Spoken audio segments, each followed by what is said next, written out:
Tansy Corden's happiest childhood memories It's hard to go back and look through photographs of such happy times. are singed by the disaster that destroyed her family. It actually makes me sad because I want them back.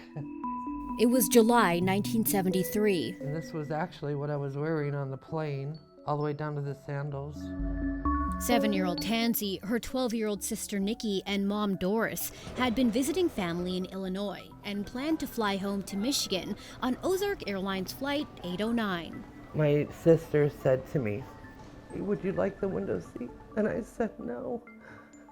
And I think about that minute of how that changed both our lives. 'Cause sometimes I felt like it should have been me. Roughly 30 minutes after takeoff, the plane crashed into a residential area roughly 2 miles from the St. Louis International Airport. The one thing I still don't remember is going down. So what was this?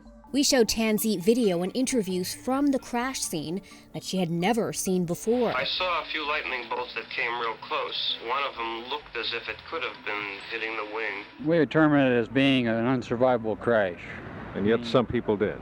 That's correct, they did, but how they did, I say it's a miracle. There's a live dog in there. A live dog? Yeah. Of the 44 passengers and crew members on board, only 6 people survived. An official investigation by the National Transportation Safety Board determined a severe thunderstorm caused the crash. The next thing I remember was facing the sky, and I was still in my seat. I couldn't move one of my arms. She heard sirens in the distance and saw chaos all around. I did see my sister, blood on her face, but I could tell it was her because of her dress. I was surprised when I saw my mom. She had debris all over her. She just mouthed the words that "I love you." That's all I remember. I didn't think I would be this emotional. I've dealt with this for a long time, so it's kind of surprising. I'm still so emotional about it. Did you get to see your sister again? And she was in a different hospital, and my dad had to take her off life support. Her brain was gone. Tansy was taken to the hospital with a broken arm, but she doesn't remember how she got there. Our research helped fill in some of the blanks. Coat rushed over to the crash scene and pulled. What? How did that happen? Tansy never knew a St. Louis man living near the crash site saved her life. It's just I knew nothing about this man.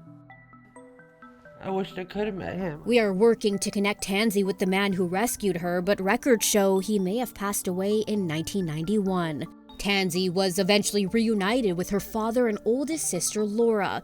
While researching this story, we found Tansy had beat the odds more than once, just a year before the crash. But it's very strange, isn't it? Like how many people have experiences like that with being in a hijacked plane. On a flight to Miami, the family's plane was hijacked, although most passengers didn't realize it until the plane had landed.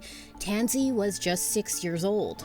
The last time Tansy was on an airplane was in 1993, while moving to Oak Harbor to be closer to her sister Laura.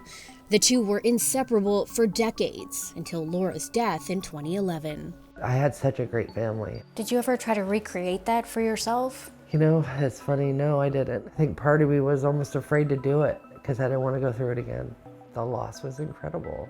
Tansy says she's grateful she was able to maximize her time with her sister.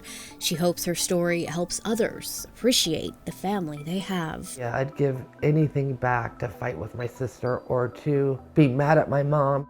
Anything can happen in a split second and your world is just gone. So enjoy what you have, you know, don't take it for granted.